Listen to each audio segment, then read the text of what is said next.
Hello everybody, welcome to Football Debunk. My name is KOLADE and today we'll be talking about world-class players. I've seen a lot of people pick world-class players wrongly. That inspired me to make this video. So today you're gonna be telling me who a world-class player is in this guy or this guy.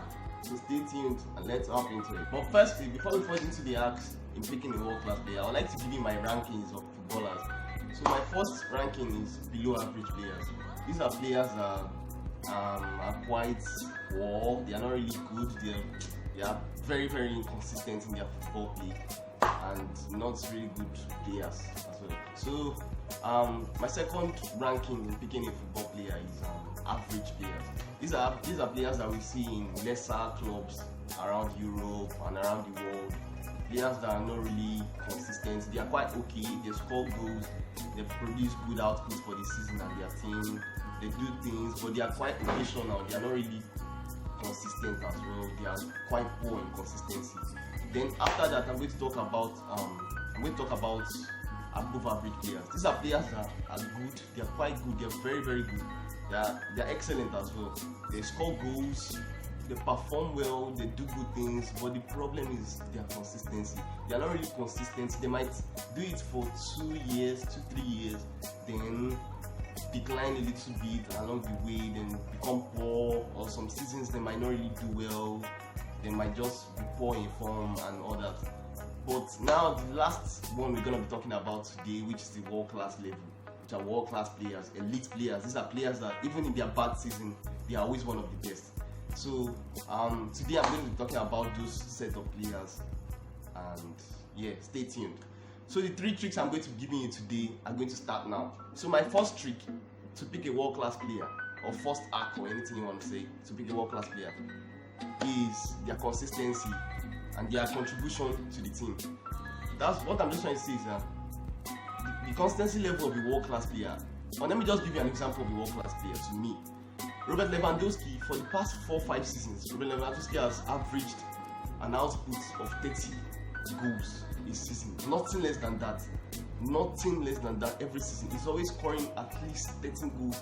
30 goals a season. That guarantees a 30-goal contribution for Robert Lewandowski a season. And this season he even did better than that. He scored up to 50 goals this season. Just goals. I'm not talking about his assists and other stuff. In the Champions League, he scored 15 goals. That just shows a world-class level already for you. You don't need to check other stuff to clarify Robert Lewandowski as a world-class player. He's obviously a world-class player already. From looking at his statistics and what he does on the pitch, his output and everything, it's just mind-blowing for the team. So that's the first way to know a world-class player. His consistency and his output for the team is always mind-blowing. So the second way to know a world-class player is his ability to bounce back after a poor season or a loss.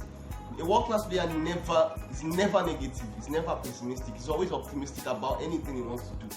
Like if going into a final match, he's always calm and cool-headed and does what he wants to do, does his job on the pitch. Let me give you an example of a world-class player in my opinion that has this kind of attributes. Kevin De Bruyne has this kind of attribute. In the 18-19 season, Premier League season to be precise, Kevin De Bruyne was injured for almost all parts of the season. But anytime he comes in for Manchester City, he's always trying to achieve something. He's always trying to score a goal, make an assist or something.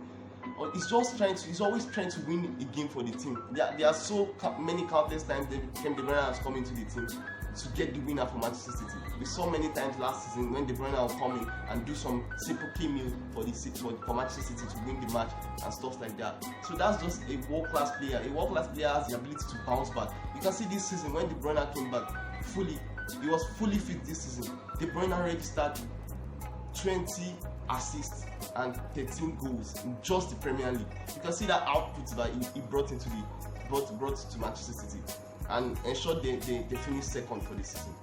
And he won the PFA Player of the Year. Look at that bounce back he did. That mentality he brought into the season. He broke Thierry Henry's record this season for most assists in the Premier League, which he has also done in the Bundesliga as well, with 21 assists, which was just broken last season by Thomas Muller. That's just a world-class mentality. So that's the second way to know a world-class player for you. A world-class player is always strong. That's the second way to know a world-class player. So the third way to know a world-class player is to check his leadership qualities all and off the pitch. I'm going to tell you a player that is not world class yet, but is on the run to be a world class player, and that player is Bruno Fernandes of Manchester United. I'm going to give you a scenario where if you watched him that day, you might mistake him for a world class player. You might say he's a world class player, and I'm sure he's going to that level already. You can see when Manchester United lost to Sevilla, Bruno Fernandes went to Twitter and Facebook and Instagram as well. You see what he produced for the fans, the speech he produced for the fans, the leadership mentality he brought for the fans to convince the fans that wrongdoings like that will not happen again at Manchester United. He made that point that next season they are going to do well and they're going to do better. He has that elite mentality of a world-class player. You saw when Peter Lindelof made a mistake on the pitch. Bruno Fernandes was angry and furious at him. He wanted better from him. He wanted to do better because he wants to win. A world-class player always wants to win. That's just a mindset of a world-class player. That's the third way to know a world-class player. Leadership qualities on the pitch. I'm going to give you another example here. We saw Cristiano Ronaldo in the Euro 2016 championship. Ronaldo was injured for the final, but he was almost like the manager. He was even almost the manager. He was even the manager, if I can say. He was arguably the manager. Because Ronaldo was vibing the team, even with his injured leg, he was still trying to do his best, he was still instructing players, he was still doing that captain stuff, he was still showing that captain mentality on the pitch. And I'm sure I can say it proudly that he made almost 80% of the contribution to them winning the Euro 2016, because he put that winning mentality into Portugal as a team. He did everything good for them as he could. He did everything he could for them, and you saw the outputs. They won the Euro 2016. So that's just the mentality of a world-class player. He's always cool-headed, he's always elite, and he's always smart when it comes to his mentality.